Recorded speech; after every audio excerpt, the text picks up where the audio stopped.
मित्रों नमस्कार, मैं मयंक त्रिपाठी नव ज्ञान ज्योतिष चैनल पर आप सभी दर्शकों का हार्दिक स्वागत करता हूं। राहु और केतु दोनों ग्रह राशि परिवर्तन करेंगे अक्टूबर 2023 को, यानी कि 30 अक्टूबर को ये दोनों ग्रह राशि परिवर्तन कर जाएंगे। मीन राशि वालों के कौन से अचानक से बड़े बदलाव होने वाले हैं, इस वीडियो में यह जानकारी देने का प्रयास करेंगे। स्क्रीन पे आप देखिए कि राहु जो है अभी तक आपके धन भाव पे ये गोचर कर रहे थे और ये 30 अक्टूबर को आपके लग्न पे विराजमान हो जाएंगे, राशि परिवर्तन करके यहाँ आ जाएंगे। और वहीं पर गुरुदेव बृहस्पति आपके धन भाव पे यथावत गोचर करते रहेंगे। और जब तक राहु का गोचर आपके लग्न भाव पे रहेगा तब तक गुरुदेव बृहस्पति जो कि आपके लग्नेश हैं, इनका गोचर द्वितीय भाव से लगा करके तृतीय भाव तक रहने वाला है। यानी कि राहु के साथ गोचर में गुरु की तात्कालिक रूप से मित्रता बनी रहेगी। तात्कालिक मित्रता जब भी किसी ग्रह की होती है तो निश्चित तौर पे वह बहुत अच्छे फल देता है। आपके ऊपर शनि की 7.5 का भी प्रभाव चल रहा है, किंतु आपके लग्नेश चूँकि काफ़ी मजबूत अवस्था में रहेंगे तो इसलिए आपको घबराना नहीं है। शनि का दुष्प्रभाव तभी ज़्यादा पड़ता है जैसे कि आपकी उदाहरण के तौर पे शनि की ढैया या 7.5 चल रही है और साथ में शनि की दशा शुरू हो जाए तो ज़्यादा दुष्प्रभाव होता है, अन्यथा शनि के नाम पे हौवा खड़ा किया जाता है। शनि उतना दुष्प्रभाव नहीं देते हैं। तो राहु का जब आपके लग्न पे गोचर होगा तो राहु का प्रभाव जो है यह भी गुरुदेव बृहस्पति के अनुसार होता है। जिस प्रकार से गुरुदेव बृहस्पति की 3 दृष्टियां होती हैं, 3 भावों पे प्रभाव डालते हैं, उसी प्रकार से राहु भी 3 भावों पे प्रभाव डालते हैं, राहु और केतु। ऐसे में राहु जब लग्न पे बैठेंगे तो इनकी एक दृष्टि पड़ जाएगी आपके पंचम भाव पे। पंचम भाव पे जब दृष्टि पड़ेगी और वहाँ पर गुरुदेव बृहस्पति का केंद्रीय प्रभाव है, इसका मतलब ये रहा कि विद्यार्थियों के लिए तो स्थिति अच्छी रहेगी, लेकिन वहीं पे प्रेम संबंध में निश्चित तौर पे दरार आना, अलगाव की स्थिति बनना, इस प्रकार के योग बन जाएंगे। राहु की दृष्टि जब भी पंचम भाव पे पड़ती है तो अचानक से बड़े बड़े लाभ होने लगते हैं, जैसे कि शेयर सट्टे से लाभ, या आपने कहीं पर कुछ निवेश कर रखा है उसमें लाभ। यानी कि लाभ के लिए यहाँ पर राहु की दृष्टि पड़ना बहुत ही शुभ मानी जाएगी। लेकिन वहीं पर कहीं ना कहीं संतान प्राप्ति में बाधा भी उत्पन्न करेंगे राहु। इस समय बुद्धि पे प्रभाव राहु का और गुरु का रहेगा, जिसके फलस्वरूप यदा कदा हो सकता है थोड़ी बहुत आप मानसिक अशांति भी महसूस करें, किंतु यदि राहु की दशा चल रही है तो मानसिक अशांति ज़्यादा रहेगी, ये चीज़ ध्यान रखिएगा। छठा भाव हमारी नौकरी का होता है और पंचम भाव पर राहु की दृष्टि होगी, तो इस समय जो जातक अपना ट्रांसफ़र चाहते हैं उनका ट्रांसफ़र नहीं हो पाएगा। इस चीज़ का ध्यान रखिएगा, क्योंकि पंचम भाव पे राहु की दृष्टि ट्रांसफ़र के में बाधा उत्पन्न करेगी। इसके अलावा इस समय हो सकता है थोड़े बहुत आपके शत्रु बढ़े, लेकिन उसकी आपको चिंता नहीं करनी है, क्योंकि शत्रु हंता योग बना करके शनिदेव बैठे हुए हैं, तो शत्रुओं से कहीं ना कहीं आपको राहत भी मिलते हुए दिखाई पड़ेगी। इसके बाद राहु की जो 7म दृष्टि है वो पड़ेगी आपके वैवाहिक जीवन पे, जिसके फलस्वरूप इसमें भी मिले जुले आपको फल मिलने वाले हैं। मिले जुले फल ये मिलेंगे कि निश्चित तौर पे कहीं ना कहीं वैवाहिक जीवन में खटास उत्पन्न होगी।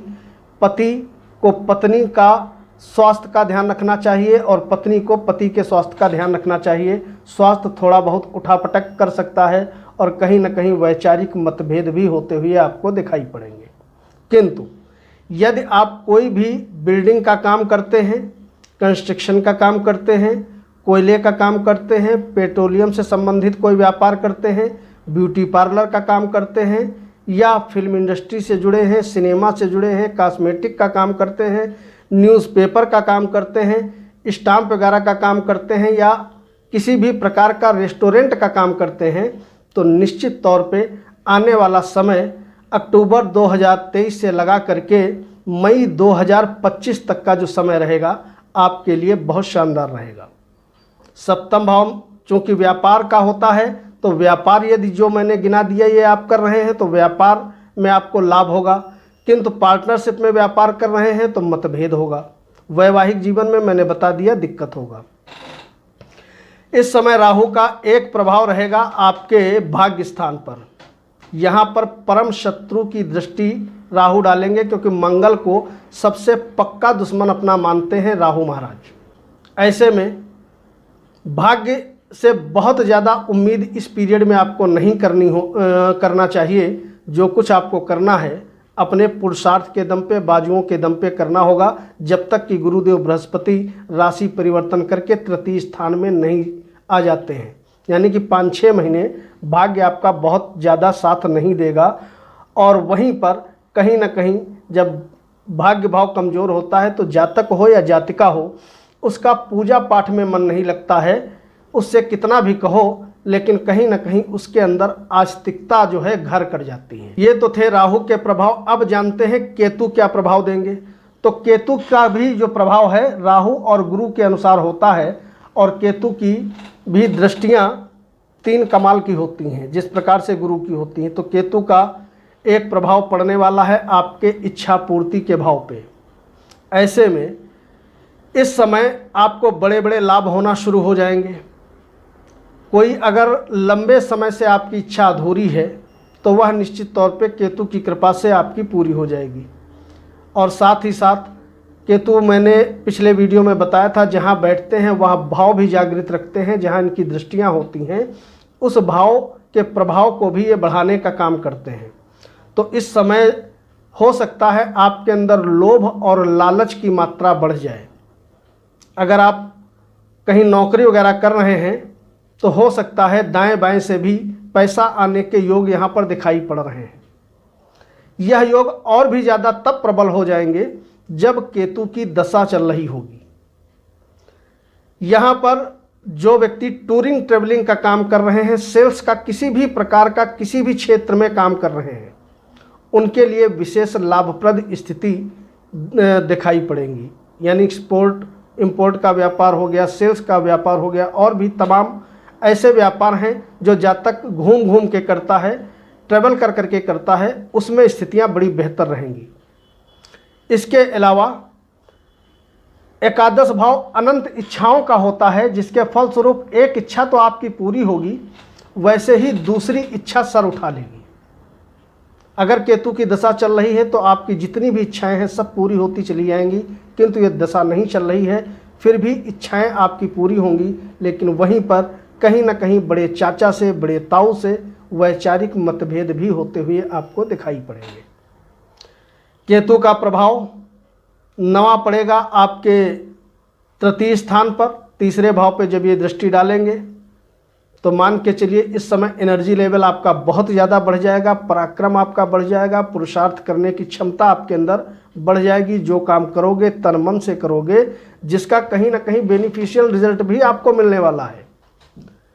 लेकिन तृतीय भाव से हम छोटे भाई बहनों का भी विचार करते हैं और साथ ही साथ नौकर चाकरों का भी विचार करते हैं, तो उनसे कहीं ना कहीं वैचारिक तौर पे मतभेद भी होते हुए दिखाई पड़ेंगे। अब ऐसा नहीं है कि जब तक इनकी दशा चलेगी वैचारिक मतभेद भी रहेंगे, क्योंकि शुक्र पर भी डिपेंड करेगा। तृतीय भाव के आपके कुंडली में स्वामी होते हैं शुक्र, जब शुक्र अच्छे पोजीशन में जाएंगे तब मतभेद दूर भी होगा। लेकिन फिलहाल केतु का यह प्रभाव रहेगा। जब तक राहु और केतु का गोचर आपके लग्न भाव पे रहेगा तब तक जो आपके लग्नेश गुरुदेव बृहस्पति हैं, इनका गोचर आपके धन स्थान पे और तीसरे स्थान पे रहेगा। इसका मतलब ये रहा, इस अवधि में जिन व्यक्तियों की शादी की उम्र है उनकी शादी हो जाएगी। व्यापार आपका विस्तार पूर्वक बढ़ता चला जाएगा। 5-6 महीना वैवाहिक जीवन में दिक्कत रहेगी जब तक गुरु मेष राशि में गोचर कर रहे हैं। उसके बाद वैवाहिक जीवन में जो भी बाधाएं हैं वह सभी आपकी दूर कर देंगे गुरु बृहस्पति। और उसके बाद गुरु बृहस्पति धन के लिए विशेष शुभ रहेंगे। एक तरफ जहां शनि आपके धन को रोकने का काम कर रहे हैं, वहीं पर लग्नेश होकर के आपके गुरुदेव बृहस्पति धन को बढ़ाने का काम करेंगे। यानी कि इस अवधि में 30 अक्टूबर 2023, 2024 और मई 2025 तक पैसे की कमी मीन राशि और मीन लग्न के व्यक्ति बिल्कुल भी अनुभव नहीं करेंगे। अब मान लिया आपकी दशा चल रही है राहु की, केतु की या शनि की, इन 3 ग्रहों में से किसी एक ग्रह की, तो आपको परेशानी होगी। या आपकी लग्न कुंडली में गुरु से 6ठे या 8वें बैठे हैं राहु, तो आपको दिक्कत अनुभव होगी। तो आपको ऐसे में इनके दुष्प्रभावों से बचने के लिए, यानी कि शनि की ढैया से, 7.5 से बचने के लिए और राहु केतु के दुष्प्रभाव से बचने के लिए आपको चाहिए गुरुदेव बृहस्पति की शरण लेना। कहने का मतलब ये है ओम गुरुवे नमः या ओम ग्राम ग्रीम ग्रोम सह गुरुवे नमः। इस मंत्र का 108 बार ईमानदारी से आप रोज़ जप करें, सुबह और शाम। 101% बहुत ही ज़्यादा प्रॉफिटेबल रिजल्ट आपको देखने को मिलेंगे। वीडियो अच्छी लगे तो लाइक करिएगा। सार्वजनिक प्रश्न है, कमेंट करिएगा, मैं कमेंट का रिप्लाई ज़रूर देता हूं। अगर निगेटिव कमेंट ना हुआ तो मयंक त्रिपाठी को अनुमति दीजिए। नमस्कार।